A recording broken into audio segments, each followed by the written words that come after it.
Hello, everyone. Welcome to my presentation. And today I will talk about engaging with local communities through heritage, the place and the people. The place and the people is the name of my own independent initiative working in the field of community engagement through heritage. And let me present you some of our work. What do we offer? We offer consultancy and implementation for heritage outreach and community engagement projects.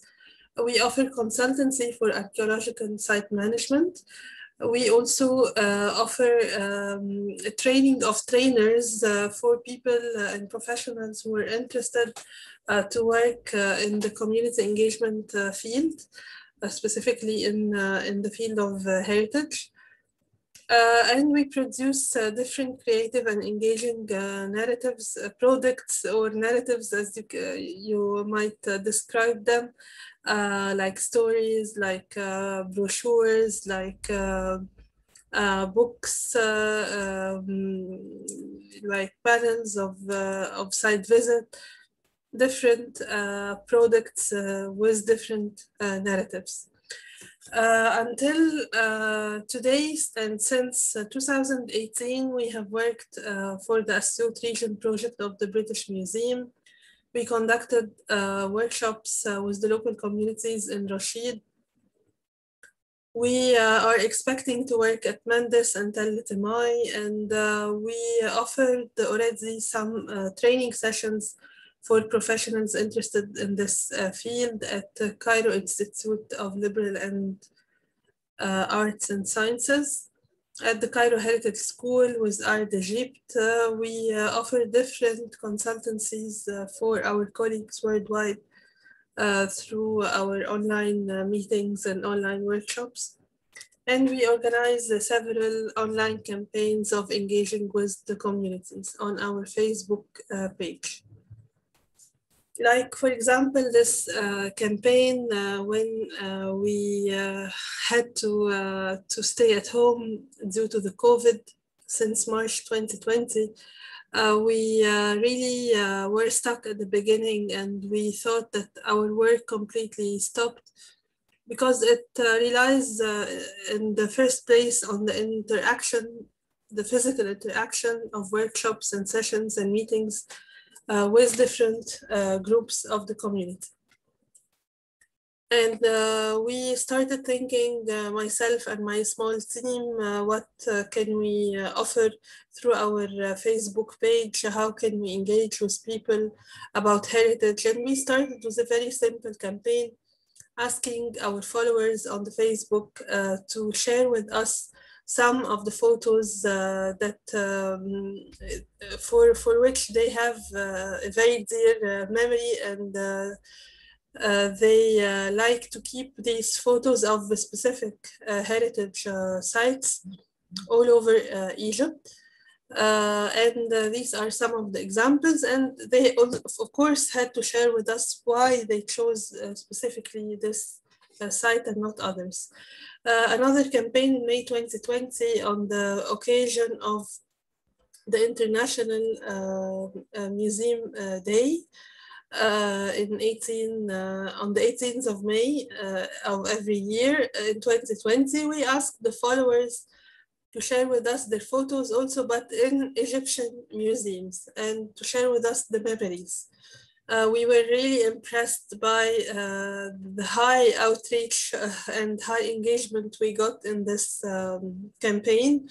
And it really showed the variety of museums we have in Egypt, and the variety of awareness of the people of different backgrounds and different ages with these museums. Other campaigns we worked on is the awareness about the archaeological excavations, but about a very specific group in the archaeological excavations, the workmen of the excavations, and we launched a campaign called Hands That Excavated a Civilization, that traces and offer information to the public community in Egypt and worldwide about the history of this group of professionals. Another campaign was an object and the story, where we cooperated with the British Museum through their online database of Egyptian objects. We chose some photos, we incorporated them in modern photos. As you can see here, a photo of العيش الشمسي, the Shamsi bread. And we asked our followers to create a story of different objects that we offered, different ancient objects, and to reincarnate them in modern photos and modern stories. The engagement was also really interesting. And another aspect of our activities of outreach and heritage is offering online lectures in Arabic and in English. We have a series called Egyptology بالعربي, Egyptology in Arabic, that aims to offer different topics of the Egyptological knowledge, but in a simple Arabic language, and also in a simple style, to really fill the gap of awareness about ancient Egypt in Arabic. We have very few reliable products in Arabic offered to the wider community in Egypt. So we are trying to fill it through our field of expertise. I compare our work in public community engagement to the work of different civil institutions working in Egypt in different fields, in education, in arts, in history, in the education of humanities. And these are some of the examples of very important independent institutions offering the same school of thought as we do at the place and the people. Today, I will try to summarize what is community engagement and heritage, why is it needed in Egypt, what are the practices from the actual scene. I myself define community engagement and heritage as professionals engaging the local communities as essential active partners in their running projects or their outputs. Where to start? We must start by asking ourselves, who is the community we want to reach out to? Are there all the people all over Egypt, or specific local communities in specific heritage sites, or the professionals, our colleagues, or the intellectuals, or other groups of people that I didn't list? The groups of people and the audience is number one to understand, because each group has a different source of knowledge. All over Egypt, the people, more or less, majority of the people received a similar education of history and of ancient Egypt. What I explain here as imposed knowledge. The local communities have what I describe as inherited knowledge. When you live beside an archaeological or heritage site, you inherit the knowledge of your parents and your ancestors about this site. Selected knowledge, I mean that people grow up and they choose to visit museums, to read books, or away from education, what I mean here. How to start? We have to start by asking 3 questions and answering them. Who is the community? Why are we professionals here? What are we doing here? What is the objective? That's why each project of community engagement must have what I describe here as the pre-concept of the project. Why, for whom, for what? This will give us the purpose of the project, the audience, and the outcome, an idea of the expected outcome. What are the different practices of community engagement that I myself worked on since 2007? I divide the different types of community engagement to 3 main categories of work with the community. So awareness through engagement is number 1. Number 2, is the participatory documentation, and number 3 is heritage in sustainable development. I will try to give you examples. So, as I said, we have to ask ourselves, what is the purpose? Is it the awareness? Is it the development through using the heritage? Is it only the documentation of the heritage? And we must ask ourselves, who is the audience of this project? Is it adults? Is it children? Is it teachers? Who are they? To really plan our project to meet their expectations, to meet their needs, to meet their knowledge. Number 1, awareness through engagement. Here, I'm very grateful that I was exposed to different categories of projects in the awareness. And we got through our building up my own experience and the experience of my own team to really benefit from each experience and build on the next one. Here I show you examples from Asyut and from Rashid and from Elephantine in Aswan. In Elephantine, through the work of the German archaeological mission, we got an important tradition of engaging with the local young students living on the island of Elephantine, and they are the neighbors of the archaeological site. Each year since 2015, there was an organization of what they called the Schools Day, where the whole team of the mission, archaeologists, workmen, as you can see on the photo here, inspectors, the cooperation of a huge team from the Ministry of Antiquities. We received a huge group of students. We made some activities about the gods and the goddesses on the island, about the remaining archaeology, the houses, and different learning activities.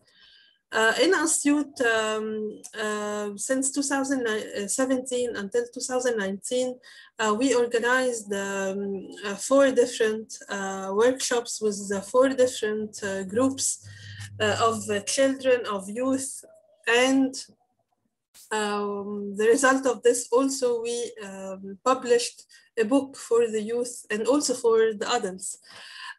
We tried to tailor our activities to meet the needs of the project. The project here is an archaeological excavation in the village of Shud, and in a community where they didn't see archaeologists before. They know that they have an archaeological mound, they live on the remains of an ancient village, but nothing else they knew at the time, at the start of the project.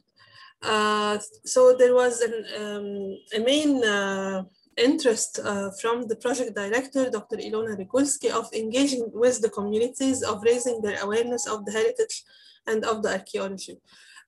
We made different kinds of activities like storytelling sessions of the eloquent peasant, the story of the ancient Egyptian story, the eloquent peasant.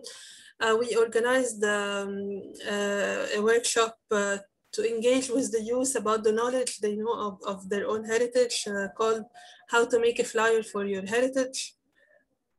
Where we exchange the different knowledge they know, and we use this to design a brochure or a flyer about the heritage components, the tangible and the intangible heritage of their own village. We also went to have a workshop at Beni Mor.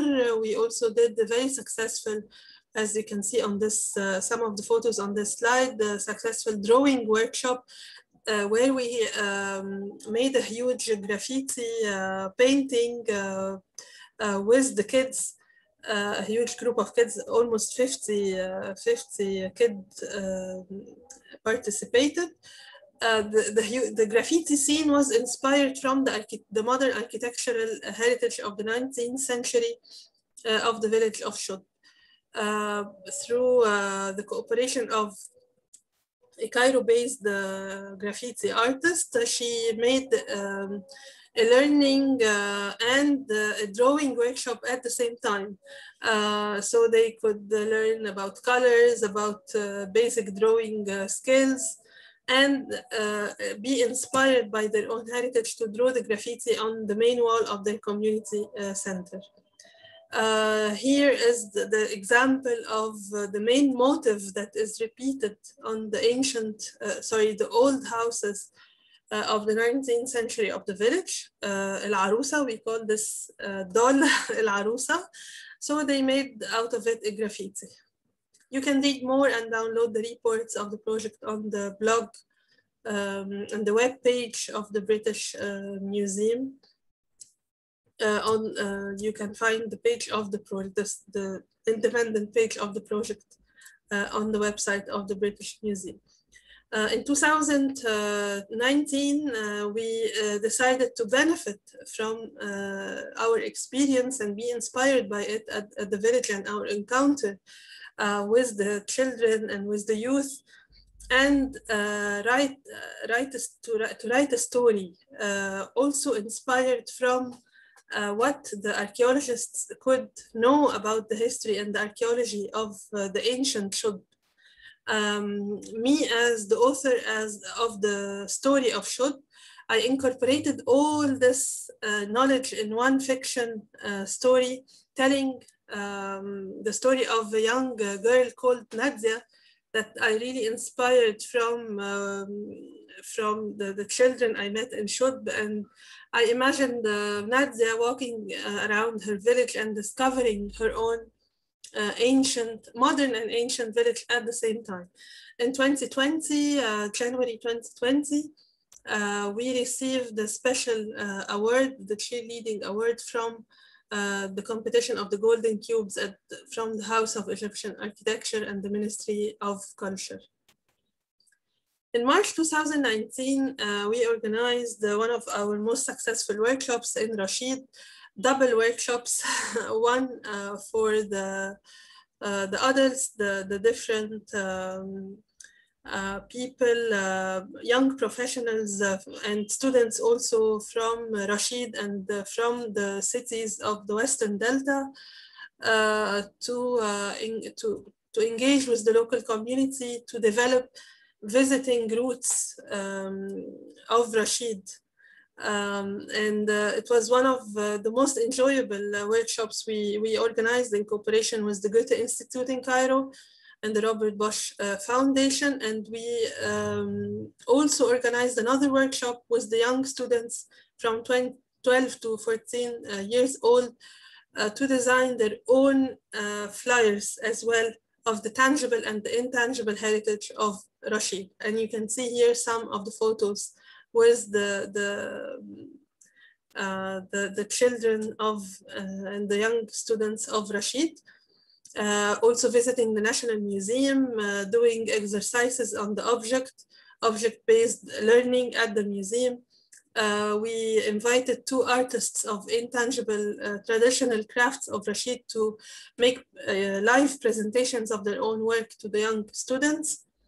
We trained the students to understand the touristic and the archaeological maps they can see of Rashid and how to incorporate the knowledge of the overwhelming heritage they have in this beautiful Islamic city of the 19th century and even older, much older actually, and to present it, to understand it, and to how to present it to outsiders.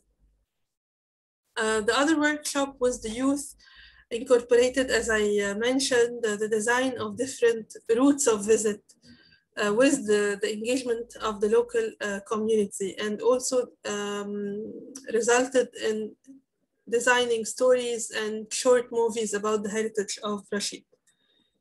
With participatory documentation, I meant that where we start as archaeologists or professionals in the heritage field, our first knowledge of the sites we work in we really need the engagement of the community through a participatory documentation to explain to us the items of their own heritage, as the example here on Bigger Island, where we worked since 2019. We had to engage with the community to let us understand the components of their own heritage, and they used these objects for what, the daily life objects, the spaces they have on the island, and what they were used for. Heritage and sustainable development, I mean here how to make the community benefit for sustainable development from the heritage. Like here in Sarabit al Khedem in 2007 until 2011, with the awareness workshops, with the engagement with the local community in Sarabit al Khedem in South Sinai, we could develop in the end Beit Hathor, a proposal and the real building, actual building existing, to raise the awareness about the archaeology and the heritage of Sarabit al Khedem in South Sinai. I summarize my presentation by saying here that the process of engaging with the communities through physical encounters, through workshops, through real engagement on the ground is not just to have a workshop. No, it's the whole process. It's making a visit to the site, understand the community, the relation to the archaeology, understand the possibilities of cooperation with different local institutions, the facilities, the place, how can we prepare for the workshop, the actual workshop, the encounter with the people, and the evaluation of the workshop, the benefit of from the experience, and how we build up on it for our next projects. Here, I thank you so much for your attention.